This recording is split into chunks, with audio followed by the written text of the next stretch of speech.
राधे राधे दोस्तों, स्वागत है आप सबका हमारे प्रोग्राम सवाल हमारे आपके में। दोस्तों, पिछली वीडियो में हमने बात की थी भक्ति के लिए कि कैसे हो सकती है भक्ति, और जिसका जवाब भी मैंने उस वीडियो में दिया था कि नित्य कर्म जो हैं हमारे पिता माता पति पत्नी अथवा संतान के प्रति, वो सब श्री हरि के चरणों में समर्पित करके अपने आप को अकर्ता समझ लेना, ये भी उनकी सेवा करना। क्योंकि एक्चुअल में भक्ति क्या है? भक्ति का मतलब है सेवा करना। जो उन्होंने कर्तव्य कर्म दिए हैं वो करते जाओ, क्योंकि वो आप कर ही नहीं रहे हो, वो हरि करवा रहे हैं। उन्होंने दिए हैं, वो करवा रहे हैं, हम सिर्फ देख रहे हैं, साक्षात्कार कर रहे हैं, हम करता है ही नहीं। आगे सवाल बढ़ा कि भक्ति किस उम्र में करनी चाहिए। दोस्तों, भक्ति की कोई उम्र नहीं होती। जब हमने हमारे गुरुदेव जी से पूछा, सत्य गुरु श्री गौरांग दास महाराज जी से पूछा, प्रश्न किया कि भक्ति की उम्र क्या है, तो उन्होंने हमसे कहा कि जब आप पूजा करने के लिए जाते हैं, आरती करने के लिए जाते हैं भगवान की या किसी भी देवी देवता की, तो उसमें फूल कैसे चढ़ाते हैं? क्या मुरझाए हुए फूल यूज करते हैं या खिलते फूल? तो हमने कहा कि खिलते फूल, यानी कि फूल की कोई उम्र नहीं है ना भाई। आप मुरझाने का तो इंतजार नहीं करोगे ना, खिलते फूल ही चढ़ाओगे। तो यही मतलब निकला इस बात का कि भक्ति की कोई उम्र नहीं है भाई। अगर आप सोचो कि सारे कर्तव्य कर्म कर लें, अपनी जिम्मेदारी से निवृत्त हो जाएं और बुढ़ापे में हम भक्ति करेंगे, तो भाई बुढ़ापे में जो बीमारियां लगेंगी, क्या उनसे आपको समय मिलेगा? क्या आप भक्ति करने के योग्य रहोगे, बचोगे? और क्या गारंटी है कि बुढ़ापे तक आप बचोगे भी?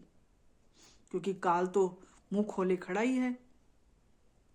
कुछ पता नहीं कि आज हम बात कर रहे हैं, कल सुबह का सूरज देख भी पाएंगे। तो हम मुरझाए फूल क्या श्री हरि के चरणों में समर्पित करना चाहेंगे? अपना बुढ़ापा समर्पित करना चाहेंगे जिसमें हम भक्ति कर भी नहीं सकते? नहीं ना दोस्तों। तो भक्ति की कोई उम्र नहीं है। आप जवानी में भी शुरू कर सकते हो, आप किशोर अवस्था में भी शुरू कर सकते हो, लेकिन भक्ति हो कैसे? क्योंकि बिना गुरु तो गति नहीं है, ये सभी जानते हैं। तो भक्ति के लिए भी तो गुरु की आवश्यकता पड़ेगी ना। गुरु कोई मनुष्य हो सकता है, वही मनुष्य गुरु के पद पर बैठ सकता है जिसके हृदय में साक्षात हरि प्रकट हो, वो शक्ति प्रकट हो जो वो अपने शिष्यों को दे सके, उनसे भक्ति करवा सके, जो उन्हें आत्म उद्धार की तरफ मोड़ सके। गुरु कोई मनुष्य नहीं है, गुरु तत्व है, आत्मा और परमात्मा के बीच का एक पुल है जो आत्मा को परमात्मा तक पहुंचाता है। और भगवान ने उस गुरु तत्व को खुद से ऊपर रखा है। तो वो गुरु कोई साधारण जीवात्मा तो नहीं होगी ना। भगवान जिसे चाहेंगे, जिसका भी शरीर इस्तेमाल करना चाहेंगे, जिसे जो मतलब हर चीज से परे हो, मत अहंकार इन सब से परे हो, जो इन सब पे जीत बोल चुका हो, मान चुका हो, कर चुका हो, उसमें साक्षात श्री हरि प्रकट होंगे, वही गुरु होंगे। अब वो मिले कैसे? क्योंकि हम इस लायक तो है नहीं कि हमें भगवान मिल जाए।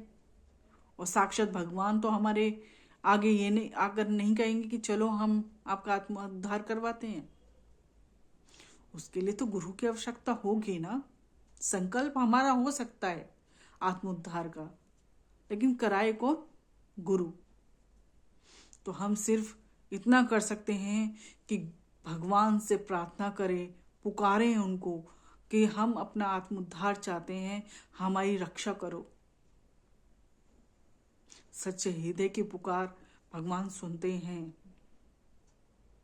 और गुरु अपने आप जीवन में भेजते हैं। वो गुरु तत्व बहुत बहुत महान तत्व है।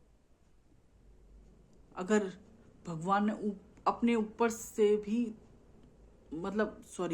अपने से बढ़कर गुरु को बोला गया है, तो सोचो कि गुरु की क्या महानता होगी, क्या महत्व होगा गुरु तत्व का।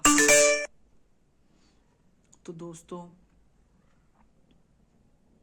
बुढ़ापे का इंतजार मत करो, पुकारो भगवान को कि हम अपना आत्मोद्धार चाहते हैं।